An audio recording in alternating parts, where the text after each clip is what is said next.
Have you ever found yourself kneeling on the floor, heartbroken, asking God to restore something that was clearly destroying you? My name is Deborah Williams. I have 51 years old, and this isn't just any story about betrayal. It's a story about faith, pain, silence, and decisions that not everyone has the courage to make. Because yes, I was betrayed. But the hardest part to tell isn't that. It's what came after, what came within me. I still ask God to restore that marriage. It may seem crazy to those who have never lived this, but when you are a Christian woman, taught since whenever prayer can everything, that wise woman builds the home, that marriage is sacred. You begin to believe that enduring the unbearable is synonymous with holiness. And that's how I entered a fasting cycle, cry, tears, and guilt. I cried for a man who cheated on me, and yet I felt wrong. It was as if the weight of failure was all mine. Have you ever been there? Have you ever carried the burden of a broken relationship alone, while trying to maintain the appearance that everything was okay because the church, your family, and even God expected it of you? Stay with me until the end, because what you're about to discover may surprise you, and perhaps even set you free. This is my true story, raw, without embellishments. A story of abandonment, judgment, silencing, all within the framework of faith. Because when love turns to pain and faith seems to merge with emotional imprisonment, that's when the true spiritual battle begins. And no, I'm not speaking against marriage. I'm talking about how much we forget to take care of ourselves, our soul, while trying to save something that God may have already asked you to let go of. I'm not here to tell you what to do, but what I experienced can open your eyes to things you might never have had the courage to face. And it all started on an ordinary day when I discovered the betrayal.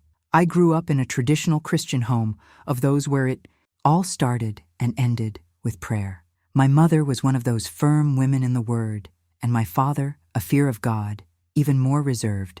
From a girl, I learned that God had perfect plans, that it was enough to obey, be faithful, to follow the principles, and everything would work out.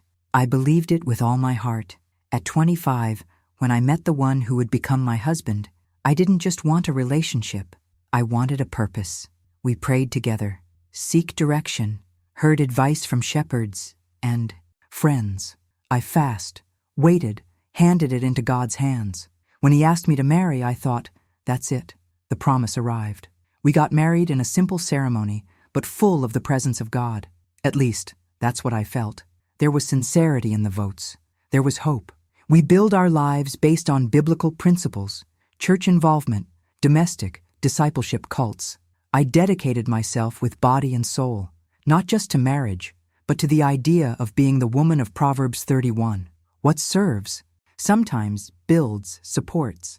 But what no one says is that even this woman can break inside without making noise. And that's exactly what started to happen to me. At first he was kind, attentive. We had dreams in common. But gradually a subtle distance was settling between us. A word crossed here, a cold look there, postponed promises, small gestures that, in isolation, seemed insignificant. But together, they began to draw a new scenario, one that I didn't want to see. I tried to rationalize, spiritualize, justify. It's just a phase. The devil won't play at my house. Marriage is spiritual battle. All of this seemed to make sense. Until I stopped doing. Behind the church routine, the rehearsed smiles, there were silent nights and days when I felt something inside me was fading. And yet, I persisted. Because the fear of failure was greater than the desire to be happy. Because I was taught that giving up is weak, and I didn't want to be weak. So I kept fighting, even without fully understanding what I was up against. The hidden truth I didn't want to admit yet is that my effort was no longer for both of us. It was for keeping a picture that didn't even exist anymore. And inside, I was already beginning to realize that the impact of it was turning me, not someone better, but on someone who was getting lost from herself. And the more I prayed to save my marriage, the more distant I felt from myself, as if this journey of faith was dragging me away from my own essence. And the more time passed, the more I lost myself in trying to hold on something that had escaped my hands for a long time. I lived to maintain appearances, nullified me to protect his reputation, shut up not to scandalize anyone. Because this is what many of us have learned to do, bare. But there comes a time when silence weighs more than pain, and I started to ask myself, where did I get lost? When did I stop existing as a woman, as a daughter of God, to turn only the shadow of a broken marriage? If you are listening to this, and some part of what I said has made sense to you, it's because maybe your soul is also asking for help. And I want you to know, you are not alone. This channel was born precisely from this need to make room for real conversations, without masks, without judgments, for us to talk about backstage that many prefer to hide. And if this journey touches your heart in any way, if you feel you need to keep listening to stories like this to strengthen your walk, subscribe here. It's simple, but it has a huge weight. When you subscribe, you not only help this content reach other women who are living in the dark, but it is also part of a community of healing, transformation, and truth. This space is for those who are tired of pretending everything is okay, for those who want to find themselves again, for those who need to hear that there is life after pain, and faith too. So, if this topic resonates with you, leave a comment below with what has touched you most so far, because sometimes what you share might be exactly what another woman needs to read today. And it was at that very point that something inside me began to move. It wasn't a divine answer from heaven, nor a miracle at the altar. In the early years, everything seemed to fit in. We walked along, or at least I thought so. He was a leader in praise, the strong voice, the man admired by many. I was always there, firm in the intercession, involved with women of the church, advising, serving, taking care. People looked at us as a reference. God's couple, they said. And I wanted to believe it was, not just for appearance, but because deep down, I had a great thirst to live something true with God and with Him. But behind all this recognition, there were backstage that no one saw. There were subtle disconnections, soul mismatches that began to repeat themselves frequently. One less compliment, an emotional absence that extended, and I, of course, tried to fill the voids. With more prayer, more surrender, more effort, he became increasingly distant. He was always busy with the ministry's commitments, and when he was at home, he just seemed to be in his body. It was like living with someone who was already gone, but it hasn't warned yet. I justified everything. It's spiritual pressure. He's tired. It is being widely used by God. And it is curious how we learn to spiritualize wounds so as not to have to deal with the raw truth. A truth that begins to throb in silence until the soul can no longer pretend it no longer feels. At church events, he smiled, hugged, joked, prayed for people, and I admired him. I won't lie. I thought it was beautiful to see him being an instrument in the hands of God. But when we came home, the atmosphere was different. It was cold, heavy, distant, and I began to wonder if the man who climbed into the pulpit was the same one who slept by my side. This kind of thinking embarrassed me. I felt wrong for doubting. After all, who? Was I to question a vase of God? Then I shut up. I shut up many times. I shut up until it hurt too much, because the fear of causing scandal was greater than the desire to ask for help. People told me I was strong. That had a beautiful anointing. But no one knew how many nights I was awake, my face stuck in the pillow, asking, Lord, where did I go wrong? The feeling was to live in two worlds. In the first, I was the wife of Levite, the woman of faith, always firm. In the other, an invisible woman inside her home, accumulating doubts, hurts, and broken promises. And as much as I tried to keep the faith high, there was something inside me that was starting to crack. Small cracks we try to ignore, but over time make room for a more painful revelation, that perhaps it wasn't just a phase. This still hazy perception began to move my mindset. It wasn't just about marriage, it was about identity, upon where the loyalty goes and where self-activation begins. And even, without clear answers, something inside me was already beginning to say that this story, however beautiful it looked outside, hid too difficult truths to remain silenced. But some things started to change. Not at once, not with fuss. It was subtle, almost imperceptible for those outside. Small absences. He began to arrive later, the rehearsals, claiming extra meetings, conversations with church brothers who needed counseling. The excuses came naturally, as who repeats something already. Rehearsed. And I believed. Or maybe I wanted to believe it, because facing doubt requires courage that at that stage I just didn't have. The conversations between us were decreasing. He answered me with short, dry phrases, as who did not want to prolong the dialogue. The eyes no longer found mine with the same delivery. The gestures of affection disappeared one by one, like leaves that fall in autumn, and we only realize when the branch is already naked. I saw myself more and more trying to pull the subject, trying to keep the mood, trying to provoke some connection, but it was like talking to a wall. And the worst? I blamed myself. I thought maybe I was demanding too much. Maybe my charge was driving him away. Maybe it was just stress, just tiredness, just one phase. We are convinced of so much not to face the truth. And do you know when the Holy Spirit tries to alert you? That internal restlessness, that whisper that doesn't scream, but insists? Yeah, I felt several times. But I shut that voice, because it was easier to silence the discernment than to accept that my reality was cracking. I said to myself, this is the meat talking. I won't give way to distrust. And without realizing it, I began to become an accomplice of my own pain. I ignored clues. I ignored signs. I ignored diverted looks, different smell and clothing, sudden mood changes. He was easily irritated, closed, and I retracted myself, created strategies to maintain peace. He stepped on eggs, even praying. Near him made me insecure, as if my spirituality bothered him. But that I didn't talk to anyone, not even to my closest friends, because there was something shameful to admit that the man who everyone saw as an example was already a stranger. And there was even more shame in admitting that, even realizing all of this, I was still there. It's strange to remember this today, because looking out everything seems so obvious.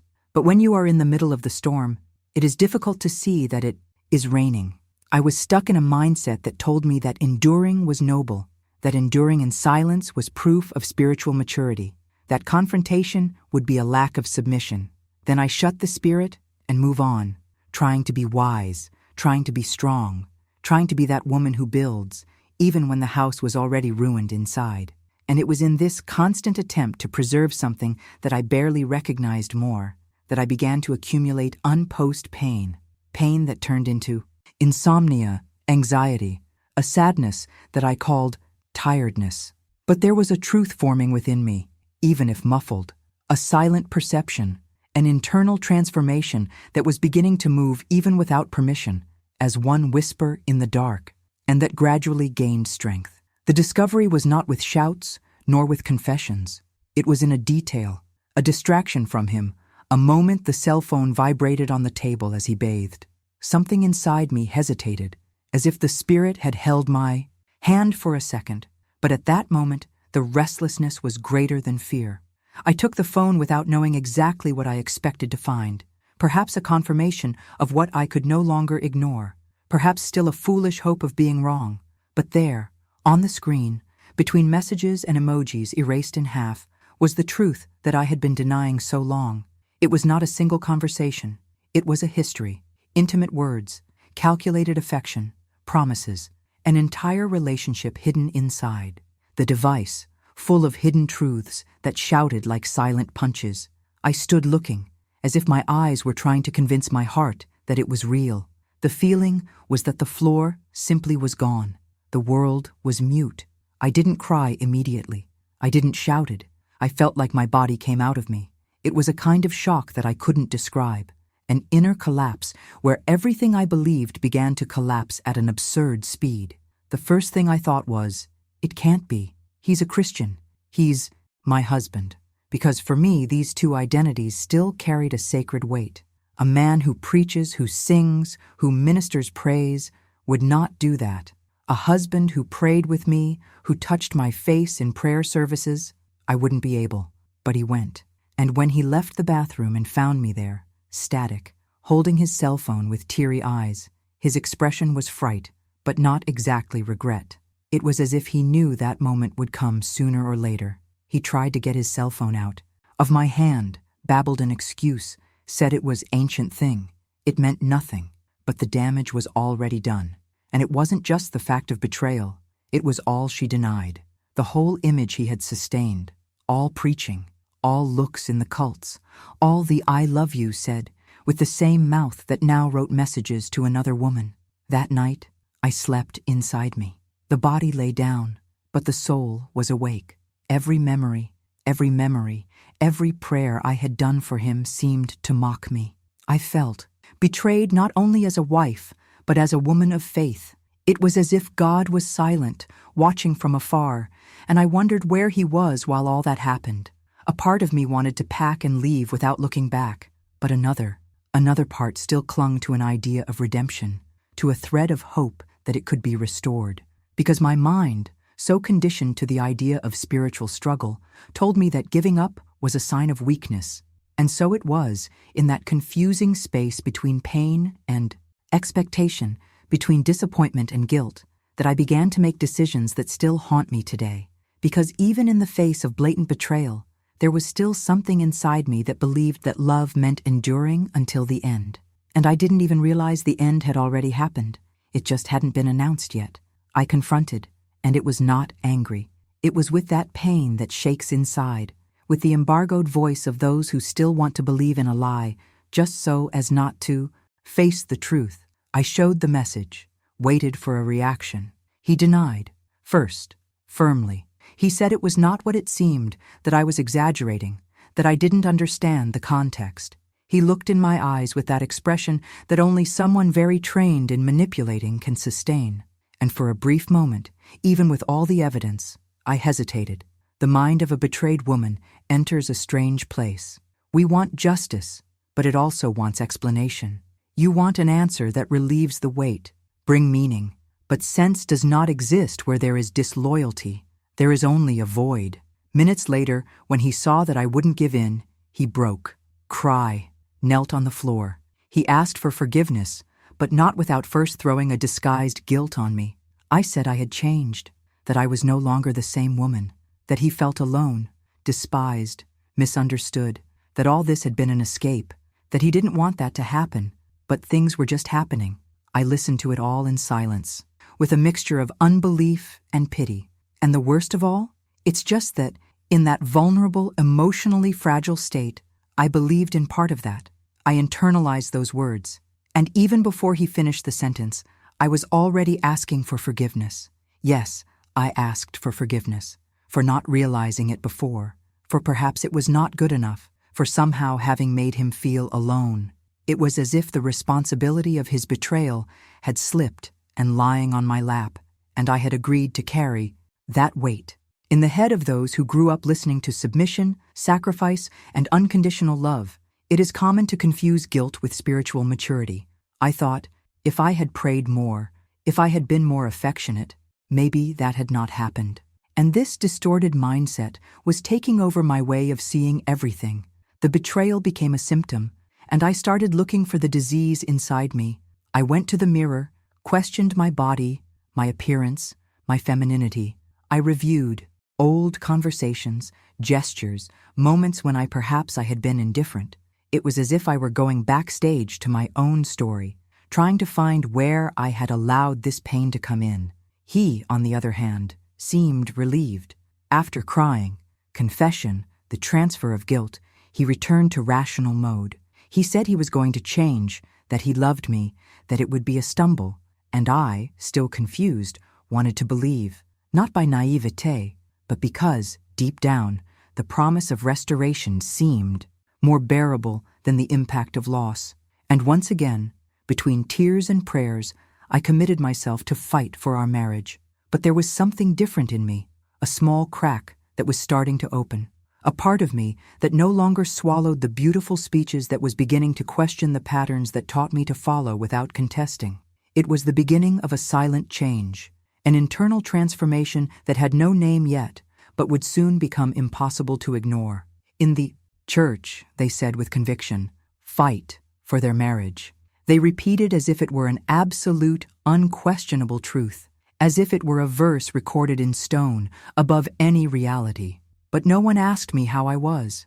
No one wanted to know what he had done, not because they doubted me, but because they preferred not to see. Because recognizing his failure meant confronting the image that everyone had built on him, and that apparently was more painful than admitting the pain of the wounded woman. They told me, "Wise woman builds home," but I wondered in silence, and who builds the woman when she is crumbling inside? Each advice was loaded with good intentions, but with a suffocating weight. Forgive. Well, he's in process. God will restore. You need to keep your home standing. But no one offered to hold my hands at night when the pillow soaked with crying. No one offered to hear without judgment. People wanted me to remain strong, firm, smiling. That followed by serving, praying, appearing in the services as if everything was in order, because the image of the blessed couple needed to be preserved. And I, without realizing it, was accepting this role. I was shaping the expectation of others, choking my feelings, as if my pain was not sacred enough to be considered. Faith, which was once my place of refuge, began to become an internal battlefield, because I could no longer pray as before. My words stopped in the throat.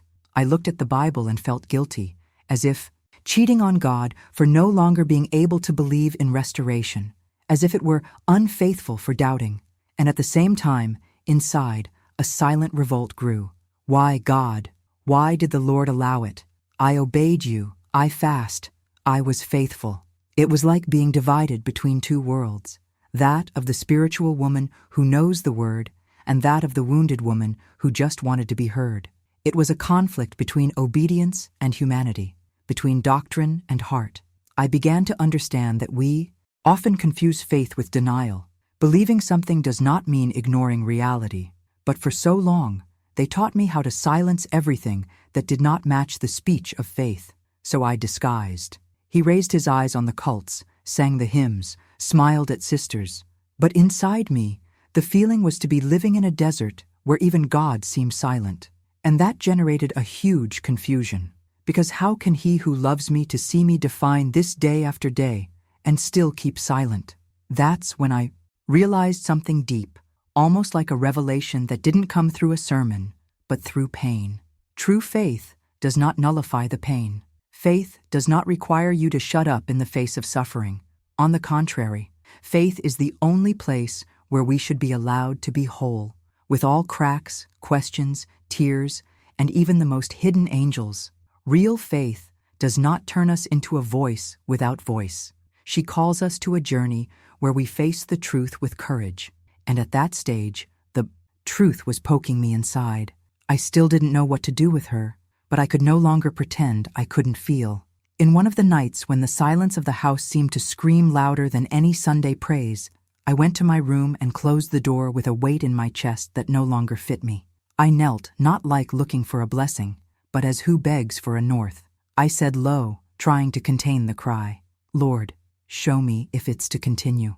And what I felt at that moment was neither a prophetic word, nor a supernatural heat, nor a clear answer. What I felt was the silence, a deep, absolute, overwhelming silence, as if the whole sky had stopped to look at me, but without saying anything. And in that silence, I began to hear something that for a long time I had silent. My own voice, a forgotten part of me, a woman suffocated by the expectations of others, the poorly interpreted verses, the pressures of being the spiritual fortress of the house. That prayer did not bring me a direct answer from God, but it brought me a disturbing perception, as if he said, "I am here, but you need to hear too." And listening to myself at that moment was almost unbearable, because everything I had denied for months began to surface brutally. Emotional wear, accumulated tiredness, the emptiness I tried to fill with religious activities. It was as if my soul finally had permission to speak, and she screamed for help.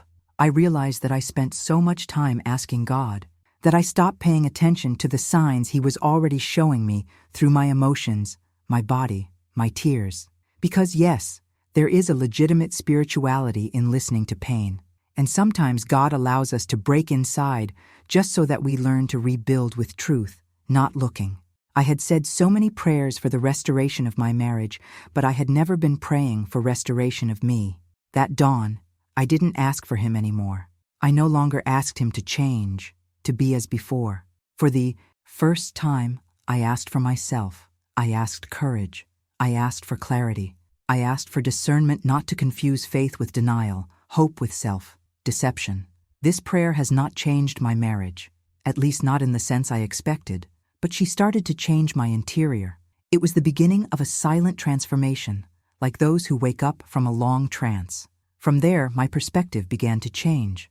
Not because everything was solved, but because I started to get out of the spectator position of my own story. And it's amazing how, when we really start listening to each other, a lot around loses the power to manipulate us. Even those decorated sentences that we use so much to keep entrapped in cycles that no longer make sense. There, kneeling in a dark room, I realized that perhaps God's answer had never been yes or no, but look at you. And this simple change of focus brought out a new mindset. My prayer was not interrupted by a visible miracle, but was invaded by a truth that was already knocking on the door. There was a journey ahead that no longer depended on his choices, but mine. After that prayer in silence, which looked more like a scream contained from the soul, I entered a phase that today I understand as negation. But it was not any denial. It was a spiritualized denial, dressed in faith, fueled by loose verses and promises that were actually never made for that situation. I stayed for months, fasting, crying out, campaigning and more campaigns. I read Psalms as if they were secret codes that, if repeated with sufficient strength and devotion, would unlock a miracle. I was kneeling dawn, begging for a change, a signal, any gesture that showed that my effort was not being in vain. But deep down, what I really wanted was to be perfect. Perfect enough for him to love me again.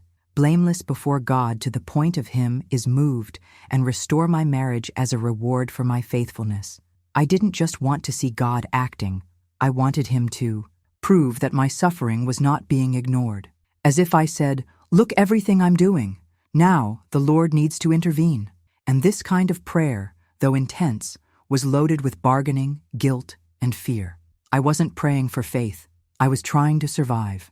And as I prayed, fast and smiled in the services, inside, I broke myself in 1,000 pieces. The hidden truth is that I wasn't looking for restoration. I was trying to escape the pain of accepting that it might have gone over. And, assuming it seemed too dangerous, it seemed to admit failure. I feared that by stopping to pray for the restoration of marriage, he was giving up on God. And this mindset kept me in an invisible captivity, where faith became prison. Because instead of freeing, she started to charge me a holiness that only hurt. And the more he ignored me, the more I nullified. I started to smile more, to get different, to write loving tickets like before, to plan travel, special dates, to reinvent me, not for me, but for him. I wanted to show that it was worth staying, que ainda existia amor ali, mesmo que tudo ao redor já gritasse o contrário. During this time, he followed his life. He was going to the cults, taught praise, spoke of love, sang songs that talked about healing, and returned home without even asking how I was. Sometimes I was preparing a special dinner, and he didn't even show up. Other times, he slept on the couch with his cell phone stuck to his body, as if he protects a secret. And I, even seeing all this, still told myself that I needed to insist. May God not unite people for nothing. That my vote on the altar was until the end. But something inside me was beginning to question. Was God really in this pact? Or was I insisted on keeping something that was already imploding? It's hard to admit, but there were nights when I cried, not because he didn't love me anymore, but because I realized that I no longer knew who I was. My identity was so mixed with the idea of wife, of man of God, that without him seeing me, I also stopped seeing myself. And in this maze of emotions, obligations, and attempts at redemption, my soul began to get sick.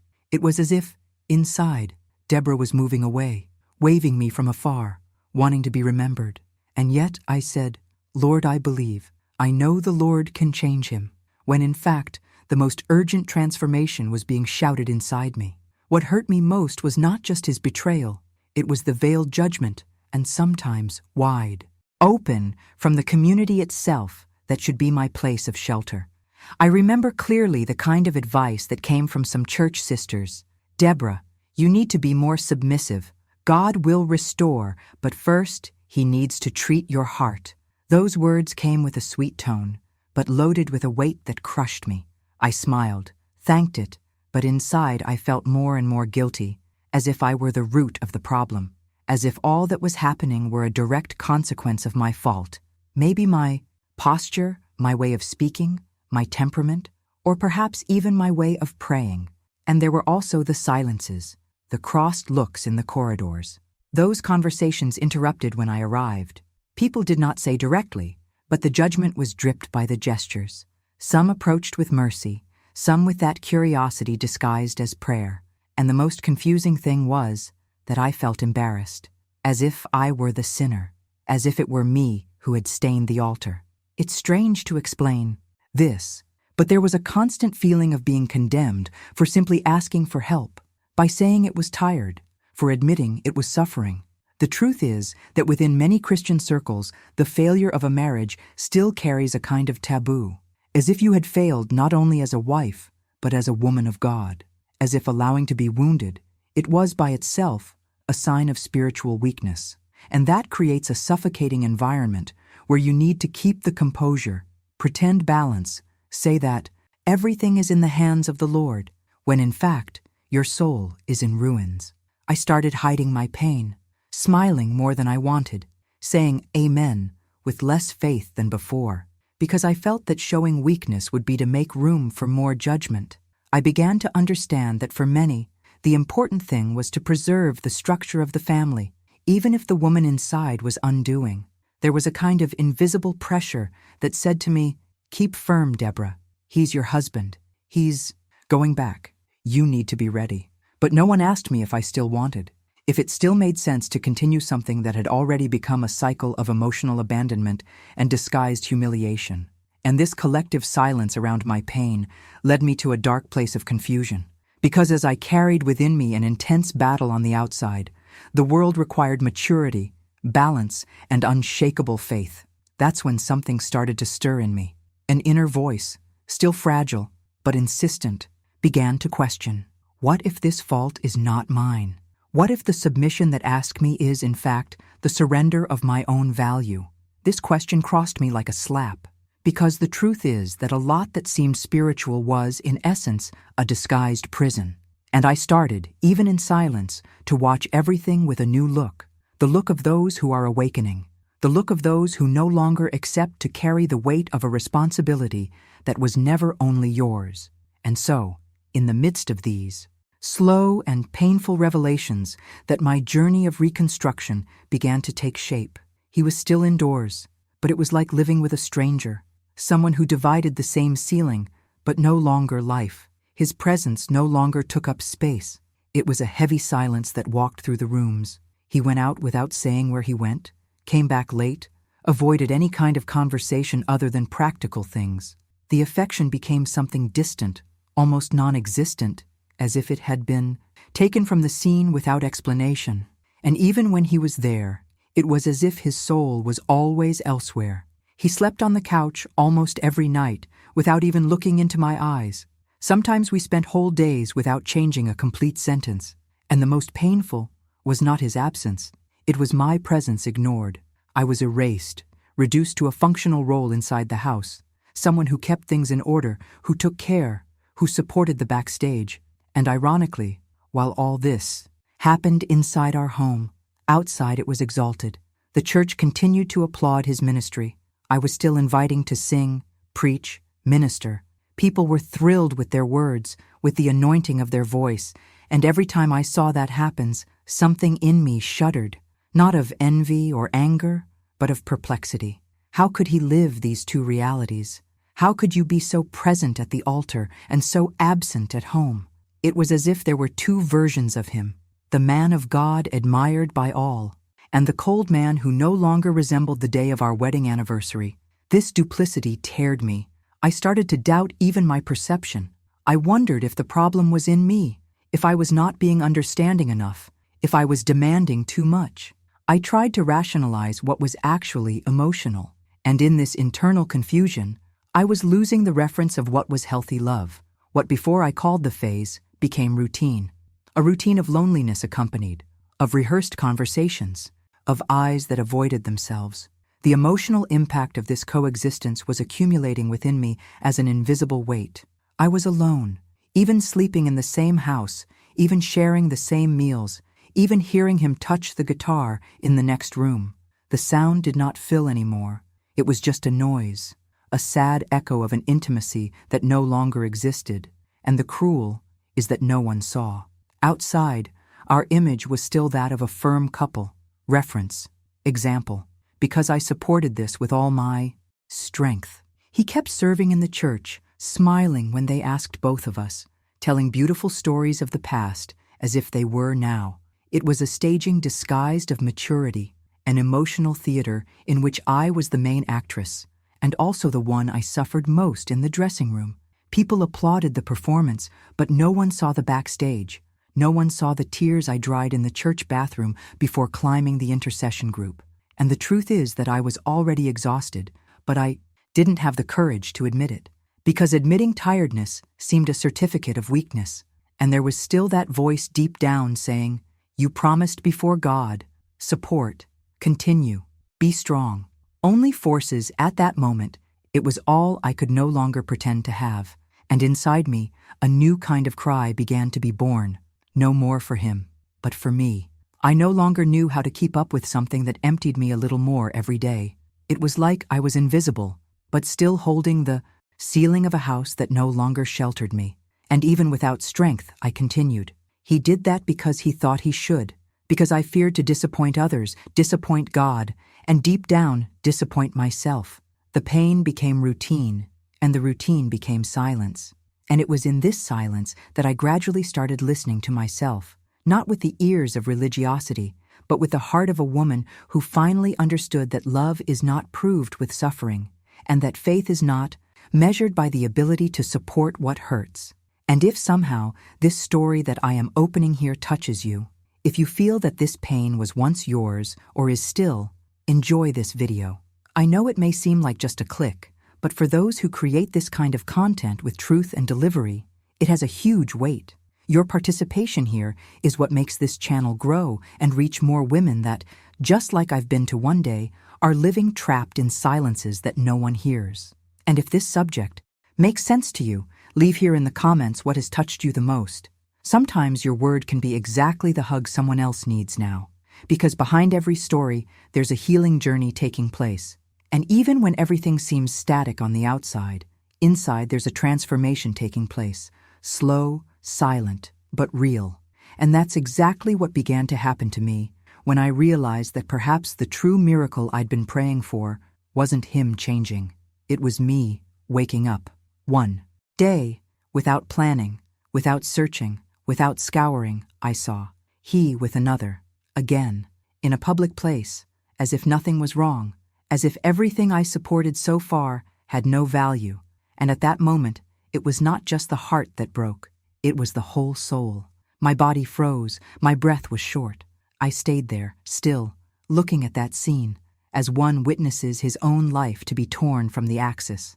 No word came out of my mouth, no tear fell immediately, but inside, I fell off. It was as if everything I had struggled to maintain, all the effort, the prayers, the silence, the submission, had been torn and thrown to the ground with contempt. I returned home alone that day, feeling like each step made of stone. The head throbbed, and the body seemed to carry tons of something I couldn't even name anymore. The pain was so acute that it didn't even seem like pain. It was a kind of emotional numbness, a emptying. And there, in that space between indignation and sadness, something finally broke inside me. It was not screaming. It was not a scandal. It was not revenge. It was a kind of silent death, a cold but lucid conviction. I understood that I didn't give it anymore. There was nothing more to fight. There was nothing else to try to save. Because what existed among us was no more marriage. It was just appearance. And the hardest to admit was that I had been dying slowly. Each time he ignored me, every time I apologized for pain I did not cause, each time I begged God to restore a man who did not want to be restored, I was emptying myself, fragmenting my identity to fit the mold of a story that no longer belonged to me. That scene, as devastating as it was, had an impact that I only understood later. She woke me up. She took me out of the fog of illusion, because there are things that only hurt so much when you have stopped loving yourself. And I had left, not out of evil, not for weakness, but for believing that true love endured everything, even when it meant enduring the destruction of itself. And there began the big turn of my journey, not a visible turn, not from those that happen overnight, but a silent transformation made of internal decisions. I came home, took off my shoes, and looked in the mirror with a kind of sincerity that a long time avoided. For the first time in years, I didn't wonder what to do for him to come back. I wondered what to do to meet me again. Because it was not just he who had betrayed me. I was betraying myself, ignoring my pain, silenced my truth, nullifying my existence. And this finding hurt more than seeing him with another, because it showed me how much I had moved away from the woman I once went. And it was in this cracked terrain, stripped of any illusion, that the seed of my reconstruction was planted. Divorce was a forbidden word within me. It was never part of my spiritual vocabulary. Whenever he heard someone mentioning my heart withdrawn, as if it were a sin that doesn't even dare to think would be forgiven. I grew up listening that marriage was forever, that love supports everything, everything believes, everything expects. And for a long time, I believed that leaving that marriage would be an affront to my faith. But the hidden truth that I took time to face is that sometimes continuing is too, because there is a fine line between perseverance and self-destruction. And I had crossed this line for a long time, just didn't want to admit. A point came where I stopped trying to understand what he felt. I started trying to understand what I was allowing me to feel. It was as if, after so long living in the other, I finally came back to me. And what I saw there was a tired, exhausted, almost unrecognizable woman. A woman who still loved God, but didn't know he loved herself anymore. A woman full of brands that no one saw. And this revelation was not light nor beautiful. It was dense, heavy, but necessary. I found myself in a mirror that reflected the consequence of each silence, every denial, every time I said, "It's okay," without being. The decision to leave did not happen suddenly. It was an internal process, a change of mindset that was built from small liberations. Each time I told myself to myself, every time I ceased to justify me, with every prayer that exchanged the restoration of marriage by the restoration of my soul, something inside me was strengthened. There was no scream. There was no more despair. There was clarity. Clarity that faith is not to remain where one dies a little a day. Faith, there, was the courage to go out, to break, to trust that God did not create me to live erased, humiliated, for fear of existing. I remember exactly the day I knew it was the time. He entered the house and gave me that usual empty look, as if he didn't even know who I was anymore. And for the first time, I didn't know who he was either, which once had pain. At that moment, I no longer had an impact. It was as if my soul finally understood that it was over. And with a calm heart, I took a deep breath and said, "I'm leaving." It was not a rehearsed sentence. It was a natural conclusion, an outcome that no longer needed explanation. And I didn't get out angry. I went out with a kind of silence that only those who have already been crushed by pain know, but also with the conviction of those who are starting to rise. The suitcase was small, but what I carried there was huge, the backstage of years of struggle, frustration, delivery, guilt, and now liberation. I didn't know exactly what would come later, but one thing was certain. Staying there was not faith, it was destruction. And for the first time in a long time, I chose to live. I chose to listen to me. I chose to step out of the emotional prison where I had put me myself. I chose to trust that God would be with me also outside that story, even if they were told for a long time that the place of the Christian woman was just there, insisting, bleeding, and smiling. But now, my journey was taking a new course, and this new path started with a single step, leaving. That first night away from everything, away from him, away from the house that became the scene of my pain, I lay alone in a small bed, in a simple room, no guitar coming from the other room, with no noise of traded steps at dawn. And for the first time in years, I slept in peace. A strange, silent peace, interspersed with tears that came unexpectedly. It was not sadness. Exactly. It was a mixture of mourning and relief. I fight for the woman I was, the promises I broke inside me, the story that didn't end as I dreamed. But relief, because I had finally stopped cheating on me. I cried, and it was a clean cry, different from the previous ones.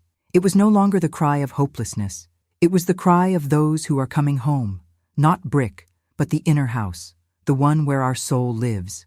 I felt seen by God as it was, a long time ago, I didn't feel. Because for years, I believed that to be approved by Him, I needed to endure anything, including what I destroyed me. But there, lying alone, without a covenant on His finger, no voice beside, without intercessor telling me what to do, without leaders opting, without conditioned promises, I realized a truth as simple as liberating. God still saw me. God still loved me. Religion taught me about sacrifice, but it was in this silent room that I started to understand what grace is. And grace required me not perfection, no performance. She offered me comfort, start, dignity. For the first time, I felt that I no longer needed to prove anything to anyone, or myself. The reconstruction journey that I always wanted to happen at my wedding now needed to happen inside me. And this reconstruction did not start with new projects, beginnings, or promises. She started with what's left, and what was left over there that night was just me. But it was enough, because I was still alive and deep. Down there was still an entire woman inside me, even if forgotten, even if injured, even discredited by many. It was at this point that I started to see myself with other eyes, with more kindness. I started to remember the woman I was, first of all, before the altar, before the pain, before the humiliations. The woman who dreamed, who laughed loudly, who had convictions, who knew what she liked, what she didn't tolerate. That woman who once got lost, trying to keep something that only existed, because she nullified. Gradually, I began to give her a voice again. I wrote again. I listened to the songs I liked again, walking on the street feeling the wind on the face, like it was the first time. Small things, but which, for me, were acts of reconnection with life. I didn't have a plan. I didn't know exactly what the next step would be, but I knew it wouldn't go back. This decision was definitive, and that, by itself, was already a transformation. Because for years, every time I was considering leaving, something pulled me back. Guilt, fear, shame, doctrine. But now, something pushed me forward, something that was not coming from outside, but from within. It was the voice of my own soul speaking again, and she didn't shout, didn't charge, she didn't accuse it. She just said, "Thank you for finally listening to me." Freedom, for me, did not come with a party, neither with fires nor with public celebrations. It came like this, in the silence of an unknown room, in a stupid pillow with tears, in a tired body that finally rested without fear. A release without audience, but with eternal impact. Because there, alone and still departure, I felt such a real, so intimate presence that no crowd applauding would be able to replace. The presence of a God who did not leave me when I left the house, but who was actually waiting for me outside of it. And that certainty was what gave me strength to continue the journey that was still just starting. I started therapy without knowing very well what to expect. I was told a professional who, he said, was welcoming, sensitive, Christian, but above all, human. In the first session, everything in me wanted to resist. I was still stiffened inside, as if the pain had built layers of defense to avoid any attempted invasion.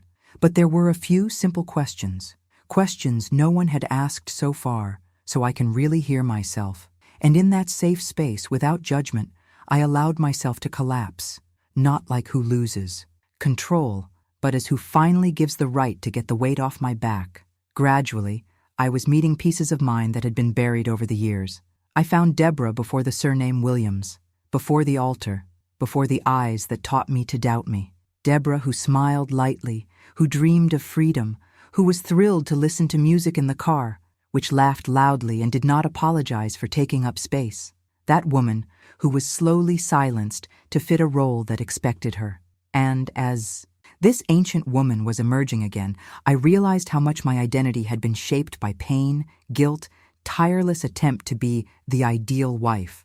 But now it was no longer about ideal. It was about being whole. In this process, I understood that reconstruction is not linear.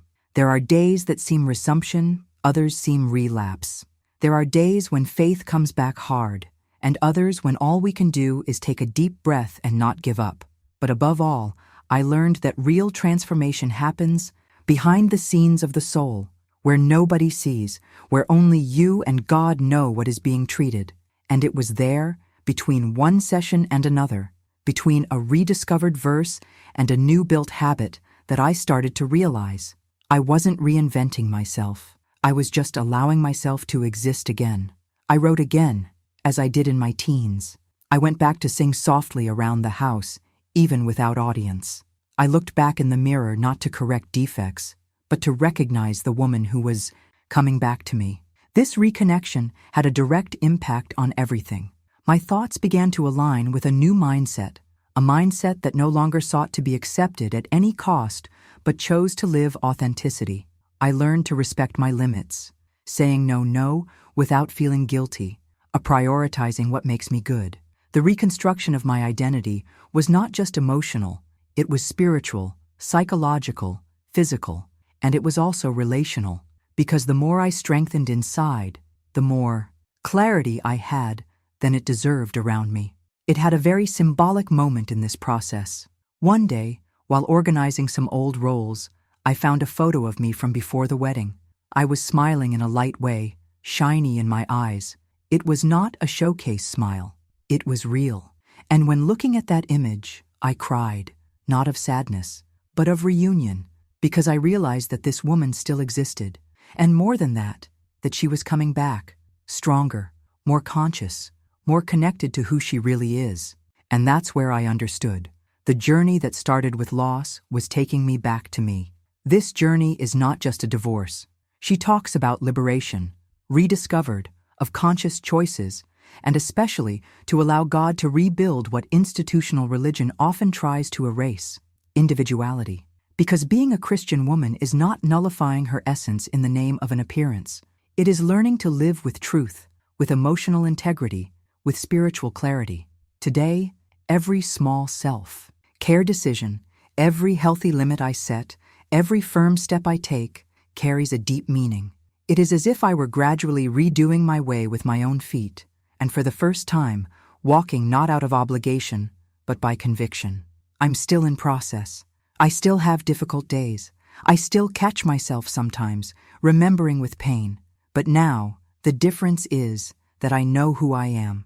I know the value I have. And above all, I know I no longer need to lose myself to be loved. Because true love begins inside and overflows when we rebuild with truth. And this is where I decided to stay. I did not lose my faith, and that for me is almost a miracle. Because it would have been easy to drop everything, turn my back to this God who seemed silent when I cried the most. But what happened was the opposite. Deep down my emotional well, where I believed that there was nothing but shame, rejection, and silence, I found a God who was not in the pulpit, nor in the rehearsed speech, nor in the ready advice. He was there, on the floor with me, present in my tears, in my doubts, in my raw pain. A God who didn't demand more strength when I was too weak. A God who didn't say, "a little longer," but, "Come, that I support you."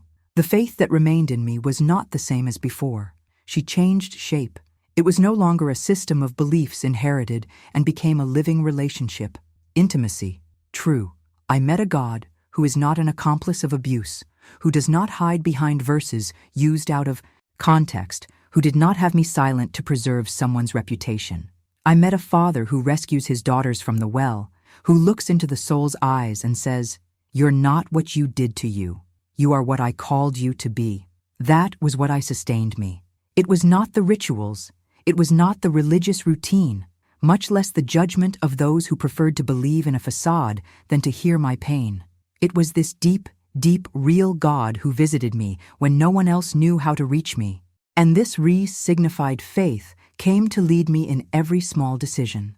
I began to see the Bible not as a weight, but as a source of comfort. The words were no longer weapons used against me and became food. I discovered promises that I didn't see before, because I read with fear, and now I read thirst. I saw in Jesus the example of someone who sat with the wounded, who played in the rejected, who did not turn his face to those who were treated as a scandal.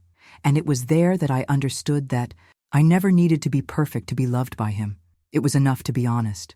And I went, for the first time, with everything I was, broken, tired, but still a believer.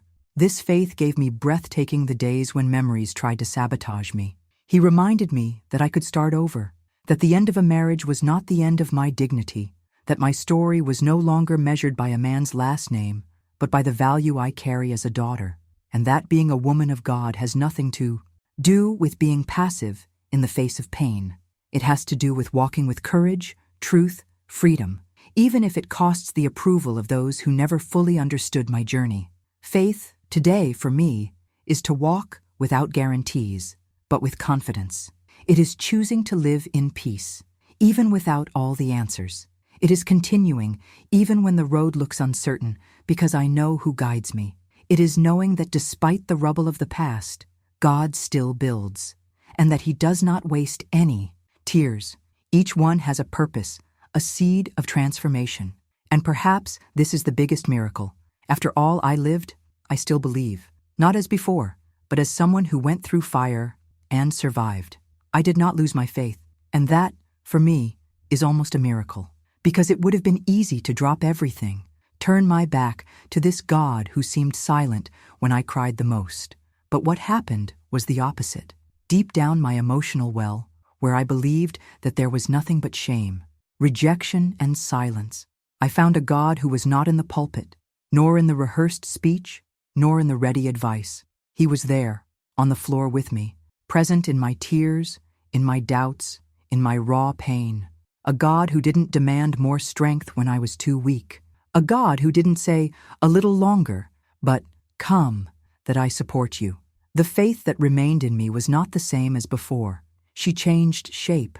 It was no longer a system of beliefs inherited and became a living relationship, intimacy. True. I met a God who is not an accomplice of abuse, who does not hide behind verses used out of context, who did not have me silent to preserve someone's reputation. I met a father who rescues his daughters from the well, who looks into the soul's eyes and says, "You're not what you did to you. You are what I called you to be."